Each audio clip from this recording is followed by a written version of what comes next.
hallelujah.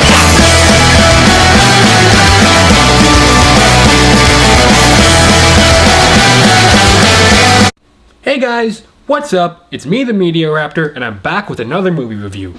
Tonight, I'm here to talk about the 2016 movie that has people split right down the middle if it was good or bad. I am talking, of course, about Batman v Superman: Dawn of Justice. No, wait, I mean Ghostbusters. No. I mean Suicide Squad. Yeah, that's it. Suicide Squad. So, I've seen Suicide Squad twice now. What did I think? I thought it was great. Is it DC's best movie? One of their best.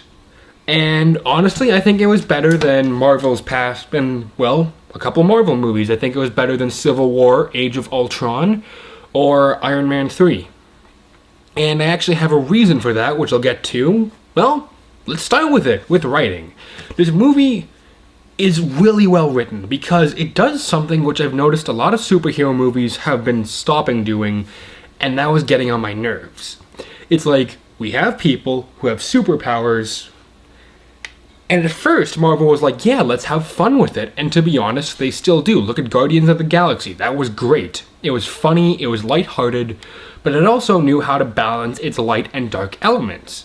With this, it's pretty much just, well, and the same can be said about Suicide Squad, actually. It's a really funny movie, but it also knows how to balance the light and the dark elements. With stuff like Civil War and Batman v Superman and Age of Ultron and Iron Man 3, it went from, it was either they wanted to be funny, but they forgot to be funny, or they were trying to be funny and they weren't funny, or they were just being dead serious and that it wasn't funny.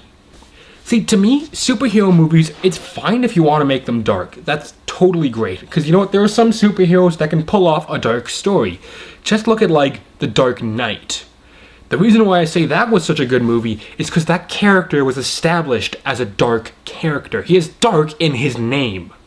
Alright? With stuff like Civil War, you have Robert Downey Jr., who spent 3 movies, 2 of which he was cracking jokes nonstop, and one of them when he was trying, but you have this guy who plays a character who's snarky, he doesn't care, who's just out there. He's just wild.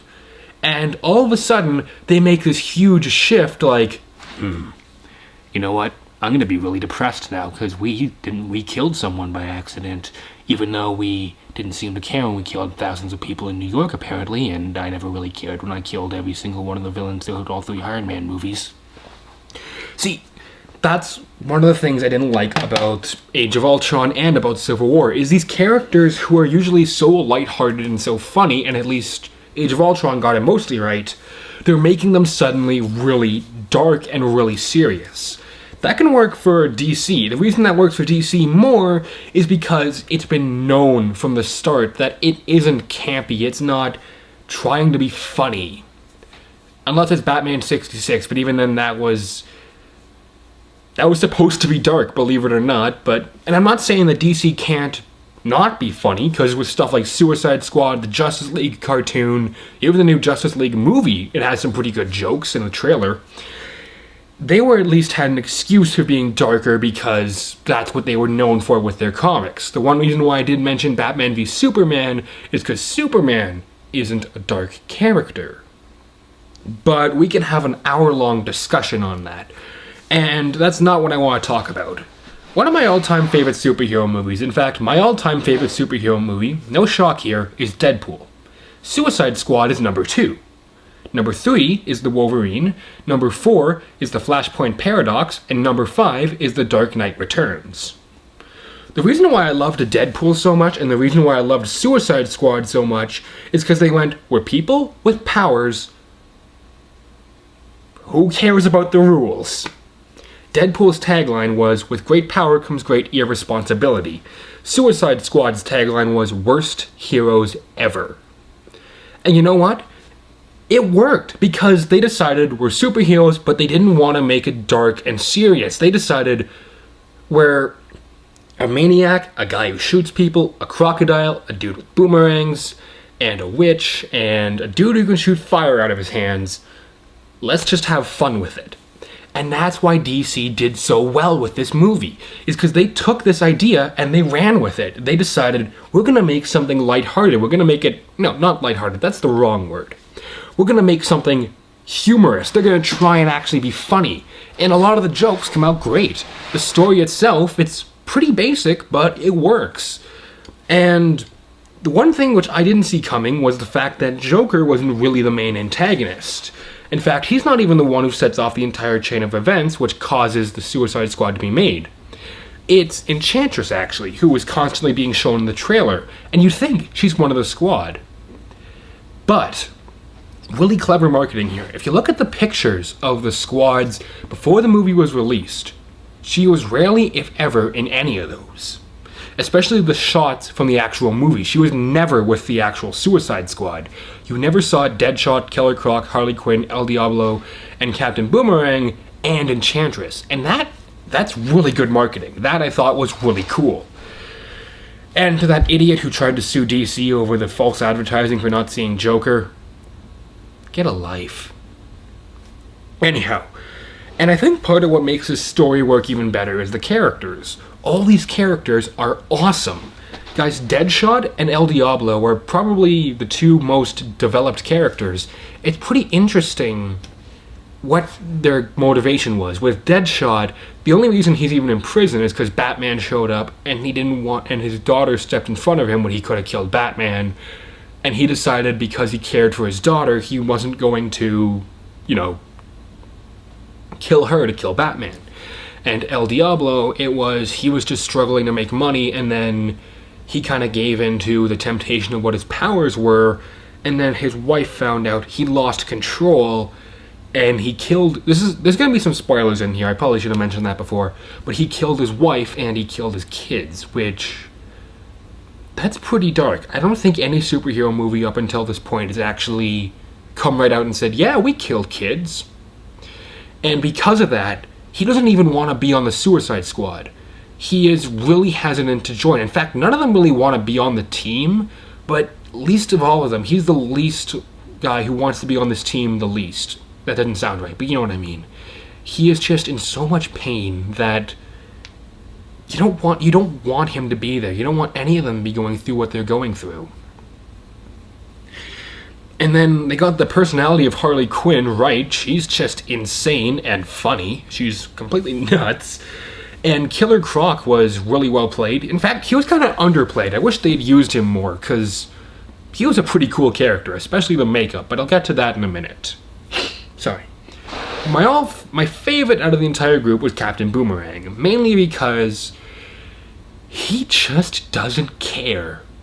Like, they all have this bomb in their neck which will go off if they don't do what they're told. Like, that's kind of the point of the Suicide Squad. But even with that, you can tell that Captain Boomerang just doesn't care. And it's pretty funny to watch him just being like, dude, okay, yeah, we could die. Okay. He's the one who cracks the most jokes. He's the one who is my favorite because he just is so unlike the other characters who are like, let's do this. He's like, I'm just gonna stay back here and drink this beer for a minute until someone touches his pinky, tries to take his pink unicorn, which in that case he goes completely insane and begins decapitating people with boomerangs, or at least these weird alien things.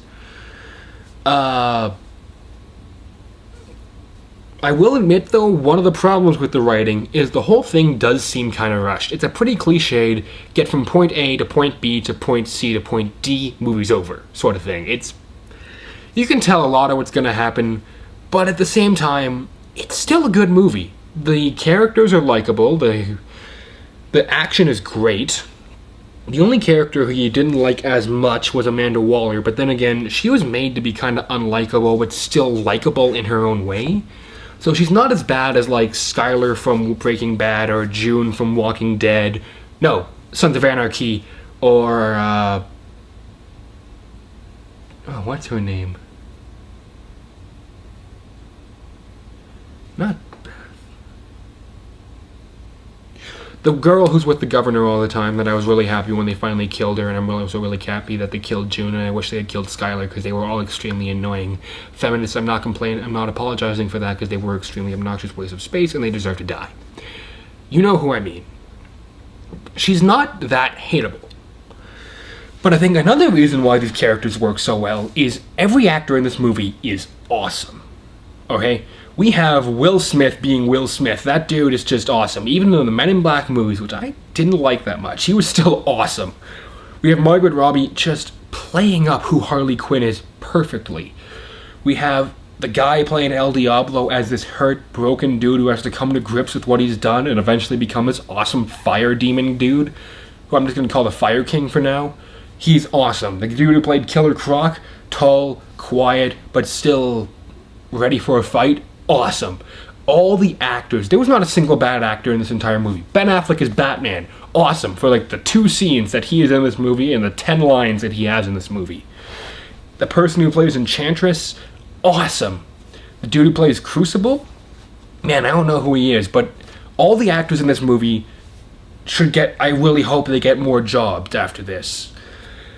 So, the acting was awesome, the writing was awesome, but perhaps what makes this movie so awesome is the effects.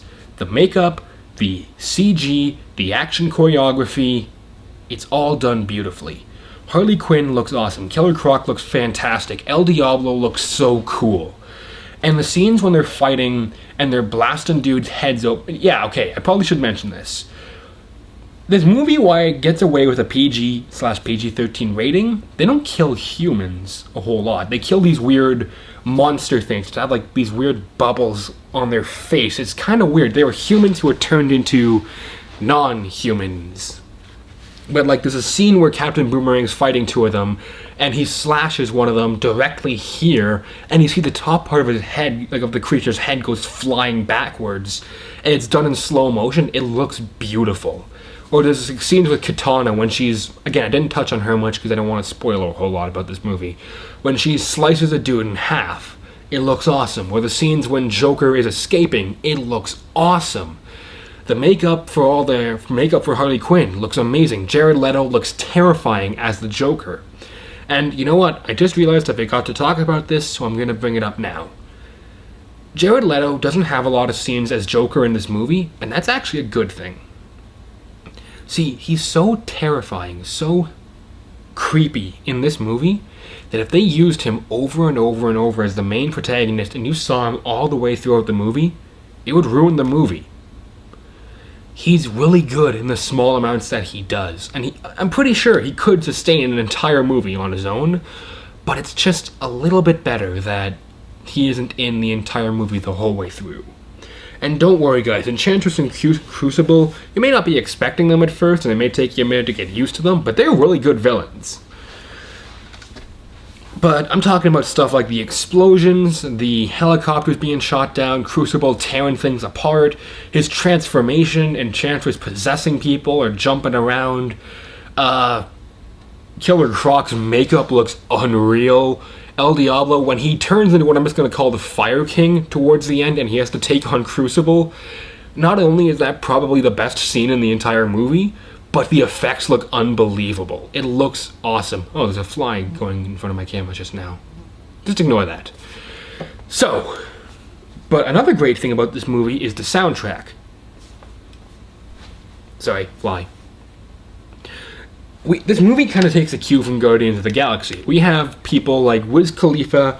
I'm just going to list off all the people I recognized. Wiz Khalifa, Norman Greenburn, the guy who made Spirit in the Sky, Queen, Eminem, Juicy J, classical music.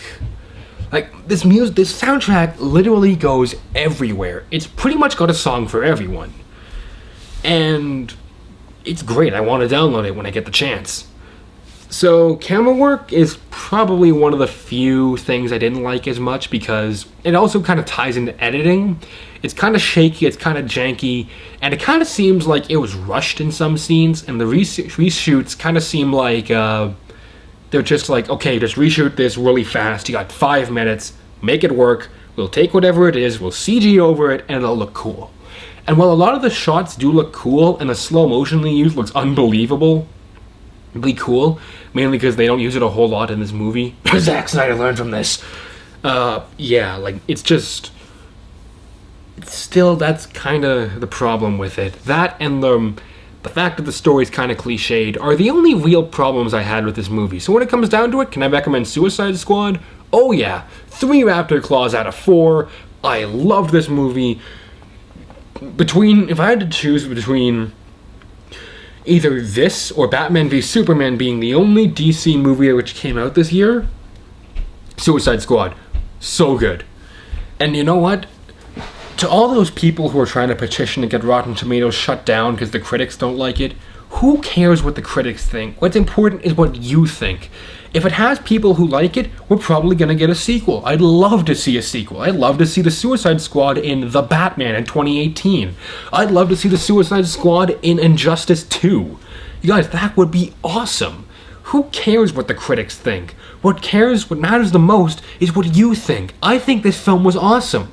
I'm telling you right now, go check it out. It's a fun, mindless action movie, which is what Batman v Superman should have been, with a good, solid story, great characters, great effects.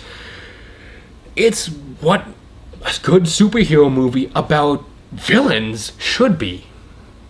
So you know what, you guys? I can highly recommend this movie. I've seen it twice. I loved it. And frankly, I can't wait till it comes out on Blu-ray so I can pick up a copy. So, for now, I'm gonna go play some Injustice and probably try and finish Season 1 of Sons of Anarchy. So until then, this is the Media Raptor saying keep cool, and I'll see you guys around. Later.